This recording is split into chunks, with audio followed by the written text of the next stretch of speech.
이곳 새벽기도에 나오신 여러분 환영하고 축복합니다. 우리 찬송가 32장 찬양으로 찬양드리겠습니다. 32장입니다.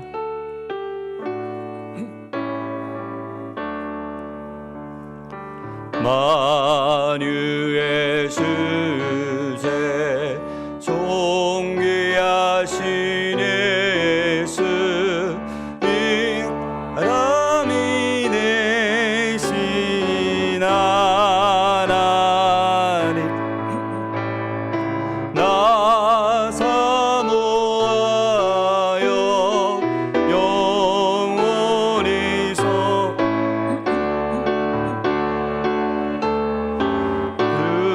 그로다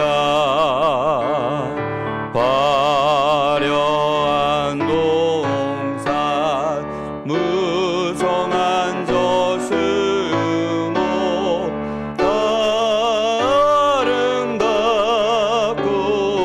묘하나 순전한 예수 너 아름다워 봄 같은 기쁨 주시네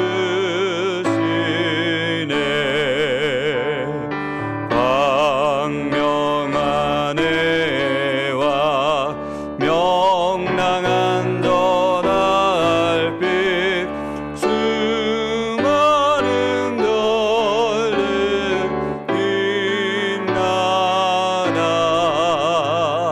주 예수 더 찬란하여 참 비교할 수 또 1절 한 번만 더 하겠습니다. 만유의 주제 만유의 주제 존귀하신 예수 사람이 되신 하나님 나 사모하여 영원히 섬길 내 영광 되신 주 아멘. 아멘. 네, 찬송가 자막이 좀 잘못 나온 것 같습니다. 오늘부터 우리 요한복음을 살펴봅니다. 요한복음 1장 1절에서 5절까지 말씀입니다. 오늘부터 요한복음을 살펴보게 됩니다. 요한복음을 표시를 해주시면 좋을 것 같습니다. 요한복음 1장 1절에서 5절까지 말씀 찾으셨으면 한 절씩 교독하면서 읽겠습니다. 제가 먼저 읽겠습니다. 태초에 말씀이 계시니라 이 말씀이 하나님과 함께 계셨으니 이 말씀은 곧 하나님이시니라 그가 태초에 하나님과 함께 계셨고 만물이 그로 말미암아 지은 바 되었으니 지은 것이 하나도 그가 없이는 된 것이 없느니라 그 안에 생명이 있으시니 이 생명은 사람들의 빛이라 빛이 어둠에 비치되 어둠이 깨달지 못하더라. 아멘. 오늘부터 요한복음을 살펴보게 되는데요. 요한복음은 다른 복음서와 조금 다르게 시작을 하는 것을 보게 됩니다. 요한복음의 각 복음서의 특징들을 살펴보면 마태복음은 왕으로 오신 예수님에 대해서 소개를 하고 있습니다. 그래서 시작이 족보부터 시작을 합니다. 그리고 마가복음은 종으로 오신 예수님에 대해서 소개를 합니다. 그래서 이 예수님께서 1장부터 광야에서 외치는 바쁘게 사역하시는 것으로 마가복음이 시작이 되고 누가복음은 참 사람으로 오신 예수님에 대해서 소개를 합니다. 그래서 탄생기사부터 시작하는 것을 보게 됩니다. 그런데 요한복음은 조금 다르게 시작합니다. 오늘 읽었던 1절 말씀에도 보시면 알 수가 있지만 태초에 말씀이 계시니라 라는 말씀으로 오늘 본문이 시작합니다. 요한은 예수님의 탄생 장면부터 말하지 않습니다.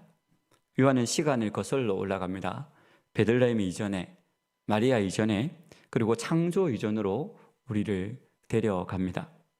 왜 그럴까요?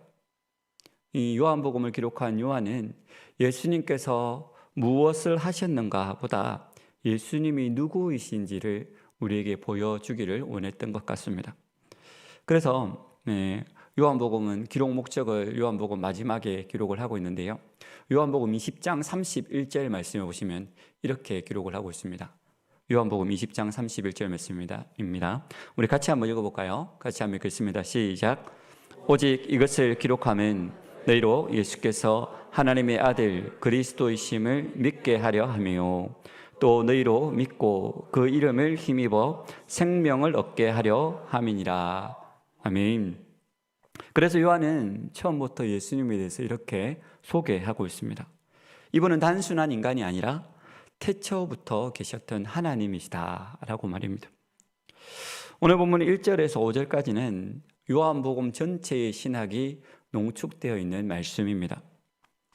이 짧은 5절 안에 예수님의 신성과 창조 사역과 생명과 빛과 구원의 의미가 모두 다 담겨 있습니다. 오늘 우리는 이 말씀을 통해서 예수님이 누구신가를 다시 한번 붙들고 그분 앞에 우리의 믿음을 점검하는 이 새벽이 되기를 소망합니다. 1절 말씀에 보시면 이렇게 기록합니다. 다시 한번 1절 말씀을 보시면 태초에 말씀이 계시니라. 이 말씀이 하나님과 함께 계셨으니 이 말씀은 곧 하나님이시니라. 요한은 태초라는 단어를 사용합니다. 이 표현은 창세기 1장 1절과 정확하게 연결됩니다. 여러분이 잘 알고 계시는 창세기 1장 1절에 뭐라고 기록하고 있습니까? 태초에 하나님이 천지를 창조하시니라. 그 태초에 하나님이 계셨던 그 자리에 말씀도 함께 계셨다라는 것입니다. 요한은 여기서 말씀이라는 표현을 씁니다. 이 말씀이 바로 예수 그리스도를 뜻하는 것입니다. 여기서 요한은 예수님에 대해서 3가지를 분명히 말씀하고 있는데요. 그 첫 번째는 말씀은 태초부터 계셨다라는 것입니다. 예수님의 등장은 어느 날 갑자기 등장한 것이 아니다라는 것이죠. 그리고 예수님은 결코 피조물이 아니다라는 것입니다. 그리고 예수님은 시간 안에서 만들어진 분이 아니다라는 것입니다. 두 번째로 말씀은 하나님과 함께 계셨다라는 것입니다. 성부 하나님과 구별되면서도 완전한 교제와 연합 속에 계셨다라는 뜻입니다. 그리고 세 번째로 말씀은 곧 하나님이시다라는 것입니다. 예수님은 하나님과 비슷한 분이 아니라 하나님 자신이시다라는 것이죠. 요한은 이 3문장을 통해서 예수님의 신성을 부인할 수 없도록 못을 받고 있는 것입니다. 여기에는 깊은 신비가 있습니다. 예수님은 하나님과 구별되시지만 동일한 본질이시다라는 것입니다. 이것이 우리가 말하는 삼위일체의 신비입니다. 예수님은 하나님 옆에 계신 제3자가 아니라 하나님 안에 계신 하나님이시다라는 것이죠. 요한은 이 사실을 오늘 본문에서 2번이나 반복하고 있습니다. 1절 말씀에 이 말씀이 곧 하나님이시니라 라고 말씀을 하고 있고요. 2절에 그가 태초에 하나님과 함께 계셨고 라고 2번이나 반복하고 있습니다. 왜 이렇게 반복하는 것일까요? 초대교회 당시에도 예수님을 단지 피조물로 보려는 이단들이 있었기 때문입니다. 요한은 미리 그 모든 오해들을 차단하고 있는 것입니다. 예수님은 창조된 분이 아니다. 예수님은 하나님이시다 라고 말입니다. 이 사실이 무너지면 십자가는 단순한 순교가 되고 부활은 한낱 신화가 되고 복음은 감동 이야기로 전락하고 말 것입니다. 조금 더 깊이 생각을 해볼까요? 예수님이 하나님이시다라는 사실은 그분의 말씀이 곧 하나님의 말씀이다라는 것이며 그분의 사랑이 곧 하나님의 사랑이시다라는 것이며 그분의 심판이 곧 하나님의 심판이시다라는 것입니다. 예수님을 믿는다라는 것은 어떤 많은 종교 지도자 중에 한 분을 따르는 것이 아니라 하나님을 믿는다라는 것입니다. 그렇다면 우리는 얼마나 예수님을 하나님으로 대하고 있습니까? 기도할 때에, 예배할 때에, 말씀을 들을 때에 단지 예수님을 내가 필요할 때 찾는 분 정도로 대하고 있지는 않습니까? 예수님은 우리가 필요할 때만 찾는 그런 분이 아니라 항상 높임을 받으시고 영광을 받으시고 경배를 받으셔야 할 하나님이시다라는 사실을 우리는 늘 기억해야 할 것입니다. 계속해서 3절 말씀을 보시면 이렇게 말씀을 합니다. 3절 말씀입니다. 만물이 그로 말미암아 지은 되었으니 지은 것이 하나도 그가 없이는 된 것이 없느니라. 아멘. 요한은 이 한 문장으로 정리를 합니다. 뭐라고요? 예수 없이 만들어진 것은 하나도 없다라고 말입니다. 모든 우주와 자연, 인간, 역사, 시간, 공간, 그 어느 것 하나 예수님 없이는 존재하지 않는다라는 것입니다. 이것은 무슨 말입니까? 예수님이 창조의 조력자가 아니라 그냥 돕는 분이 아니라 창조의 주체라는 것이죠. 그리고 이어서 4절 말씀이 나오는데 4절 말씀이 더 중요한 말씀입니다. 그 안에 생명이 있었으니 이 생명은 사람들의 빛이다. 예수님 안에 생명이 있었습니다. 여기서 생명은 단지 생물학적 생명을 말하는 것이 아닙니다. 하나님과 연결된 생명, 죄와 죽음을 이기는 생명입니다. 그리고 이 생명이 사람들의 빛이라고 말하고 있습니다. 빛이라는 것은 단지 밝게 해주는 것만의 기능을 가지고 있지는 않습니다. 방향을 보여주는 기능을 갖고 있습니다. 어두운 길에서 빛이 없으면 사람들은 어디로 가야 할지 몰라 방황하는 것이죠.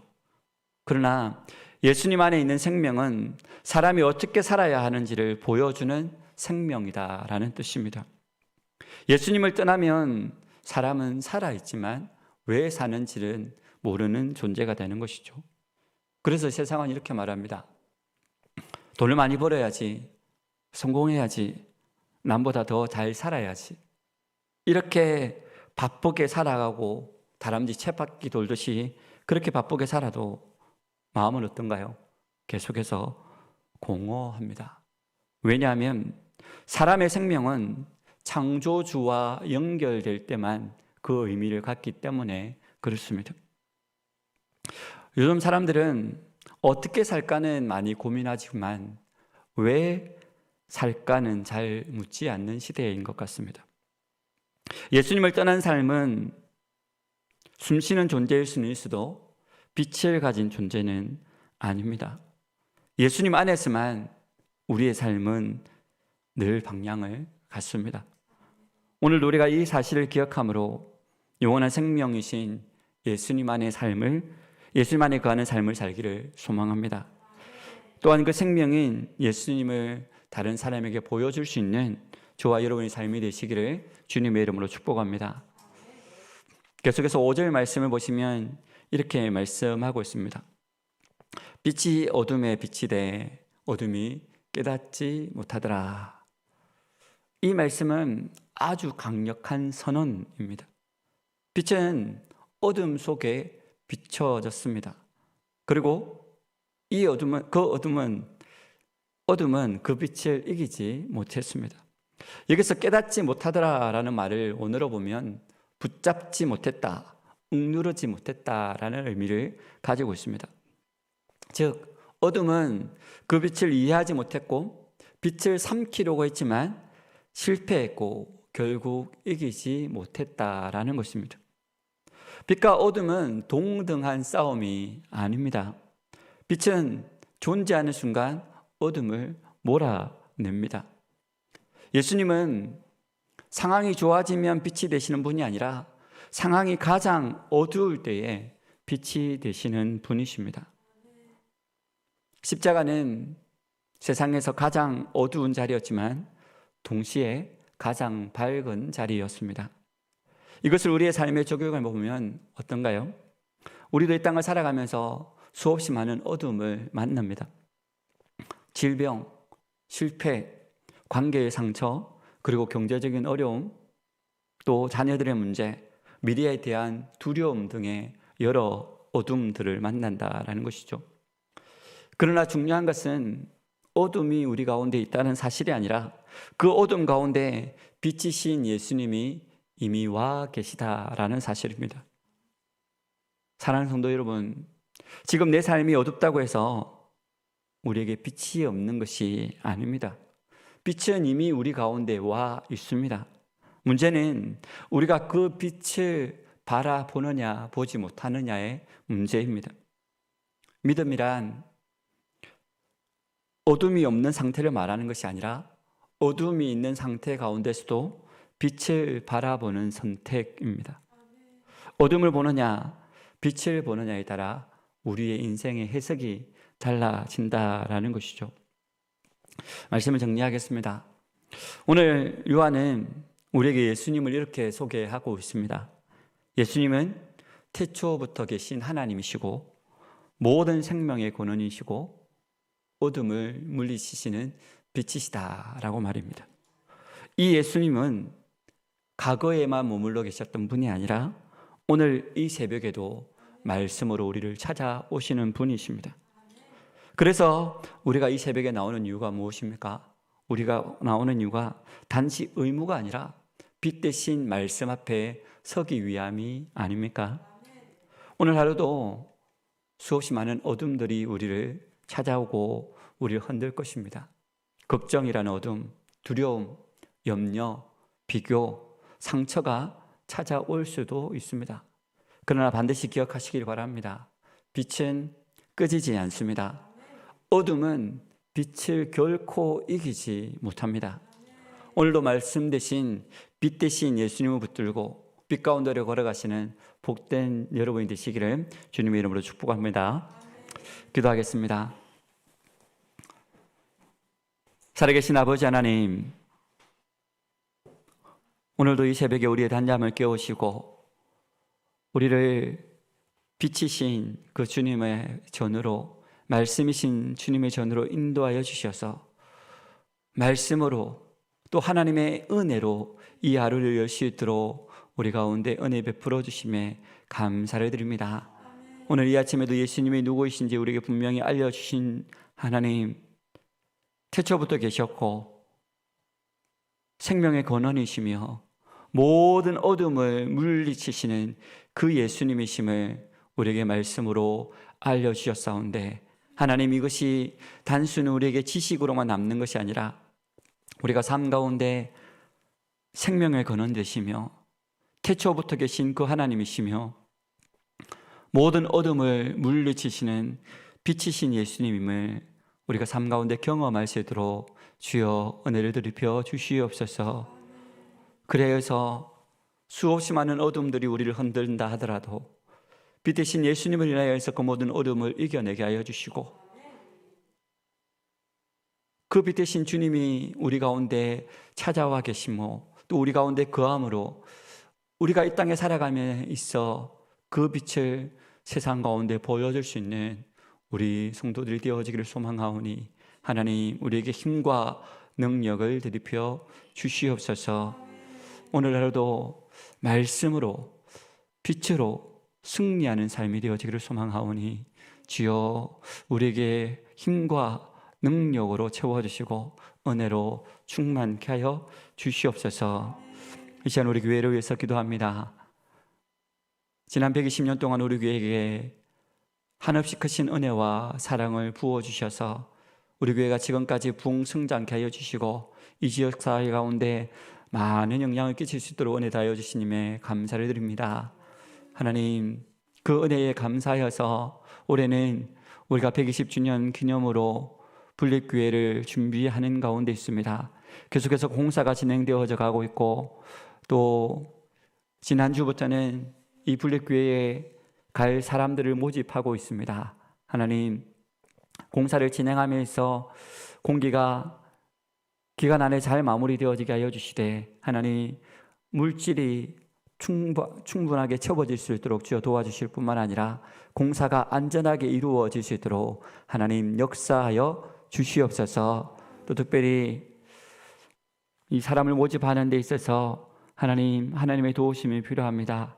특별히 자원하는 심령들이 많이 동참하게 하여 주시고, 그래야 해서 분립되는 교회가 처음 시작할 때부터 힘을 가지고 시작할 수 있도록 하나님 은혜를 드리펴 주시옵소서. 특별히 분립되는 교회에 담임 목사님을 선정되신 우리 강진호 목사님께서 축복하여 주시고, 또 많은 것을 구상하며 또 준비하며 계획하고 있사온데 하나님 필요한 모든 은사와 지혜와 능력들을 드리펴 주셔서 또 새로운 교회를 잘 이끌고 나아갈 수 있도록 하나님께서 은혜 위에 은혜로 충만하게 채워 주시옵소서. 또한 이것이 마무리되면 2월달부터는 또 목장을 개편하게 됩니다. 지난 10여 년 동안 우리 교회가 목장교회의 비전을 가지고 지금껏 힘있게 달려왔사온데 또 더 힘있게 달려가기 위하여서 목장을 새로 개편하려고 합니다. 하나님, 이 일들 가운데 하나님의 도우심이 필요하고 지혜가 필요합니다. 또 많은 목자들이 필요합니다. 하나님께서 은혜 위에 은혜를 드리펴 주셔서 목장 개편이 정말 순조롭게 또 모든 사람들이 만족할 만하게 잘 이루어지게 하여 주시고, 또 이 개편을 통하여서 우리 목장이 앞으로 100년을 더 힘있게 달려갈 수 있도록 하나님 큰 은혜와 능력을 드리펴 주시옵소서. 이 일들로 통하여서 우리 교회가 힘을 잃어가는 것이 아니라 오히려 더 힘을 얻고 많은 사람들이 자원하게 하여 주시고, 또 함께 소그룹으로 목장으로 하나님의 말씀을 나누고 또 하나님의 말씀을 붙들고 기도하며 간구하며 나아갈 때 놀라운 은혜의 역사가, 부흥의 역사가 각 목장들로 통하여 이루어질 수 있도록 하나님 복의 복으로 채워주시고 역사하여 주시옵소서. 특별히 우리 교회에서 파송한 우리 선교사님들과 또 후원하고 있는 선교사님들과 또 세계 열방에 흩어져서 사역하고 있는, 빛도 없이 이름도 없이 사역하고 있는 우리 선교사님들을 위해서 중보합니다. 하나님, 그들 사역 가운데 하나님께서 은혜 위에 은혜를 드리펴 주시옵소서. 그들의 사역이 외롭지 않도록 주여 도와주시고, 물질이 없어서, 인적 자원이 없어서 사역에 지장이 없도록 하나님께서 친히 간섭하여 주시고 인도하여 주시옵소서. 세계 모든 열방이 주께 돌아오기를 원하시는 하나님, 우리 선교사님들의 그 사역을 통하여서 그 죽어가는 수많은 심령들이 하나님께로 돌아온 놀라운 기적과 같은 역사들이 날마다 일어나도록 하나님, 우리 선교사님들의 사역 가운데 은혜와 능력으로 충만하게 채워 주시옵소서. 또한 우리 교회에서 협력하고 있는 미래자립교회들이 있습니다. 하나님, 농어촌 지역에서 또 개최가 이제 얼마 되지 않은 또 도시 여러 교회 지역에서 아버지 하나님 열심으로 최선을 다해서 사역하고 있는 우리 협력교회, 미래자립교회들 주께서 기억하여 주시고, 우리 그 목사님들의 사역이 아버지 하나님 날마다 하나님께서 주신 힘과 능력으로 열매 맺는 사역들 되어질 수 있도록 은혜 위에 은혜로 더딥혀 주시옵소서. 힘을 잃지 않도록 하나님 사람을 보내어 주시고 물질을 보내어 주셔서 아버지 하나님 그들의 궁핍하지 않도록, 힘들지 않도록 하나님 능력 위에 능력으로 은혜로 충만하게 채워 주시옵소서. 오늘 이 아침에 또 우리가 마음의 소원과 기도의 제목들을 가지고 주님 앞에 나아갑니다. 하나님, 누구에게 말할 수 없는 그 아픔의 문제들을 가지고, 기대의 문제들을 가지고 주님 앞에 나아갈 때에 하나님께서 들어 응답하여 주셔서 하나님의 때에 하나님의 방법으로 응답하심으로 하나님의 살아계심을 경험하는 귀하고 복된 시간이 되어질 수 있도록 주님 역사하여 주시고 축복하여 주시옵소서. 또 오늘 저녁에는 우리 수요교대가 수요교대로 함께 모이게 됩니다. 하나님, 기도하는 자리에, 말씀을 듣는 자리에 우리 성도들이 더욱더 사모하게 하여 주시고 더욱더 모여 기도하게 하여 주셔서 우리 예배하는 자리가, 기도하는 자리가 더욱더 차고 넘칠 수 있도록 주님 은혜 위에 은혜로 채워주시고 역사하여 주시옵소서. 이 아침에도 우리 가운데 운행하실 하나님을 기대하오니 우리 가운데 마음껏 운행하여 주시고 역사하여 주심으로 이 아침에 하나님의 능력을 힘입는 은혜의 아침 되어지도록 우리 가운데 마음껏 운행하여 주시기를 간절히 빌고 소망하오며 감사드리며 살아계신 주 예수 그리스도 이름으로 기도드리옵나이다. 아멘. 계속해서 개인적인 기도 제목으로 기도하시다가 가시기 바랍니다.